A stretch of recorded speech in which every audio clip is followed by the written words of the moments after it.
নমস্কার, জয় রাধে, রাধেশ্যাম, রাধে রাধে। গীতা শ্রীকৃষ্ণ অমৃত কথা। তোমার মহিমা না জেনে সখা মনে করে তোমাকে আমি প্রগল্ভভাবে হে কৃষ্ণ, হে যাদব, হে সখা বলে সম্বোধন করেছি।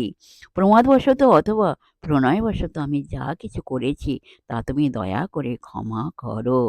বিহার, শয়ন, উপবেশন ও ভোজনের সময় কখনো একাকী এবং কখনো বন্ধুদের সমক্ষে আমি যে তোমাকে অসম্মান করেছি, হে অচ্যুত, আমার সেই সমস্ত অপরাধের জন্য তোমার কাছে ক্ষমা প্রার্থনা করছি।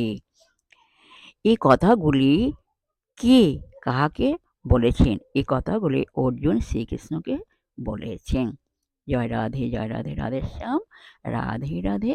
জয় বৃন্দাবনে বিহারী লাল কি জয়, কৃষ্ণ কানাইয়া লাল কি জয়, বাঙ্কে বিহারী লাল কি জয়, জয় রাধা শ্যাম সুন্দর লাল কি জয়। রাধে রাধে।